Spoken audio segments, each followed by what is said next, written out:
Le détachement mène à la liberté qui mène à la paix. Je vous laisse quelques secondes. Le détachement mène à la liberté qui mène à la paix.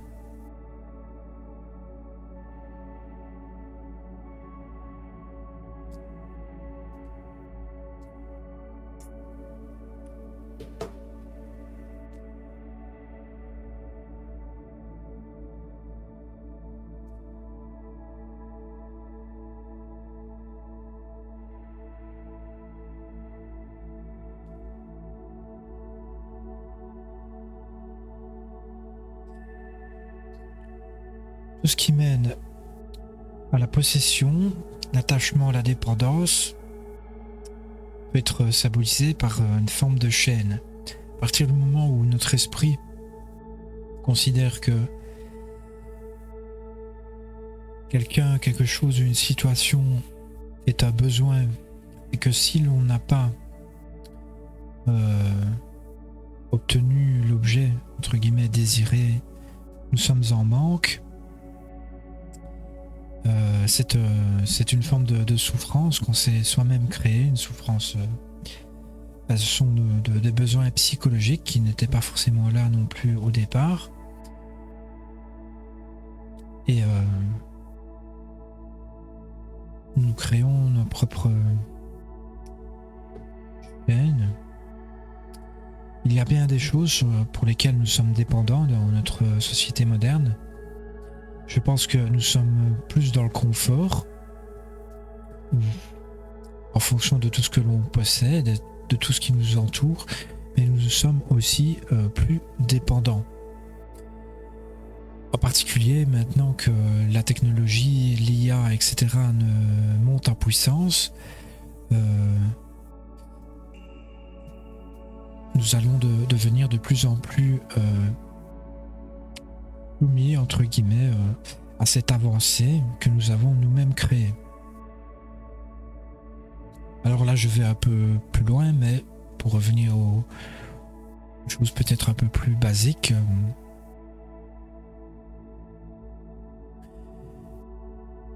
tant que notre esprit est conditionné à penser, à ressentir, à faire quotidiennement les mêmes choses, en considérant que c'est de l'ordre du besoin,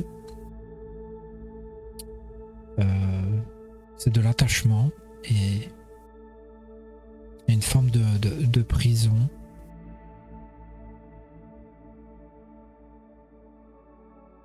Alors, j'aimerais m'attarder en particulier aussi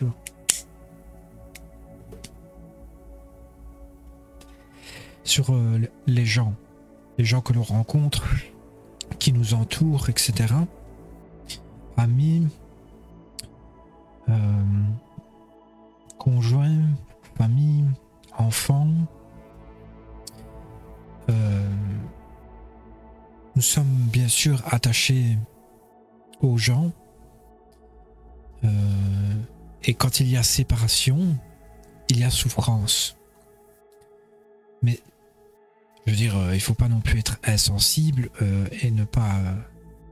mais toujours bien garder à l'esprit que plus on augmentera d'attachement, plus fort sera notre attachement, plus on souffrira.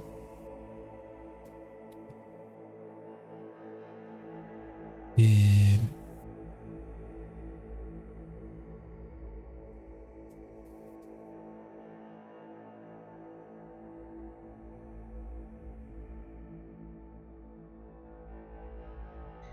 il s'agit donc de rester détaché au maximum en toutes circonstances. C'est la grande leçon du bouddhisme qui nous apprend qui met en évidence la notion d'impermanence des choses. Tout se consume, tout se consomme, tout se dégrade, tout se construit également et se dégrade à travers le temps.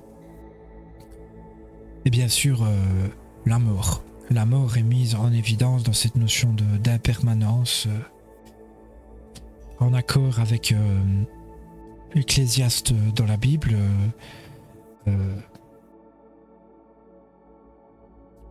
dit comble de l'inconsistance, tout n'est que fumée. Tout n'est que fumée.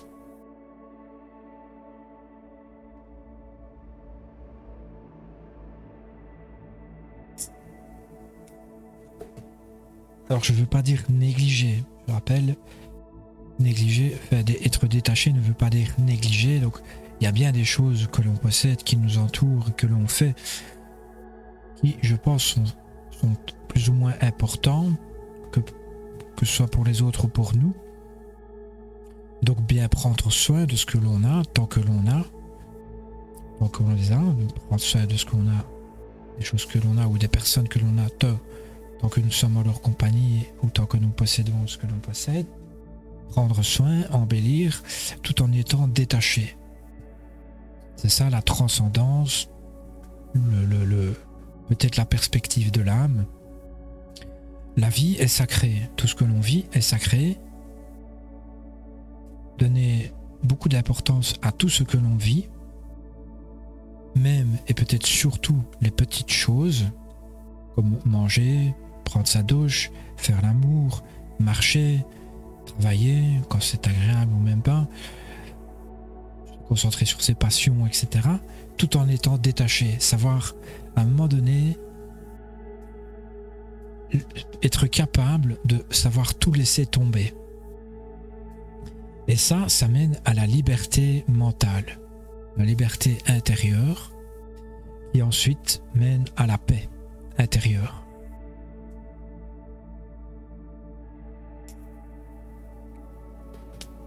Alors il y a plusieurs voies pour atteindre la paix intérieure, mais ça c'est une voie sûre. Le détachement, la liberté pour ressentir de la paix intérieure. La personne qui médite seule dans une forêt ou seule sur une montagne, et qu'elle ressent en elle une sérénité, un détachement et une liberté mentale, elle est en paix.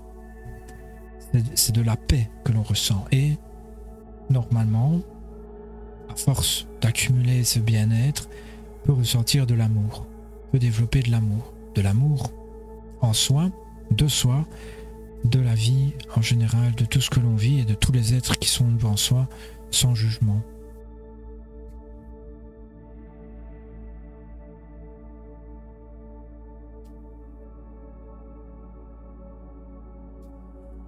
Revenons alors pour terminer aussi sur cette notion de désir. Nous sommes à la fois attachés à nos pensées et à nos désirs. Tant que nous serons attachés à nos désirs, qui pourraient se transformer en besoins, nous ne serons ni libres, ni en paix. Quelque chose en nous nous donnera de l'impulsion, des pulsions à obtenir ce que l'on veut. Donc ça fait de nous un esprit agité, nerveux, dépendant.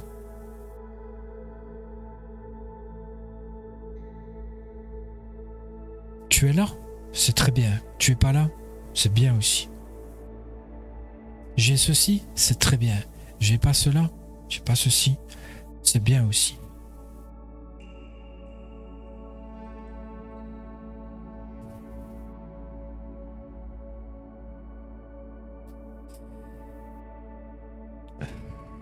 Je pense que c'est tout. Merci de me suivre et à demain ou à bientôt pour une nouvelle lecture.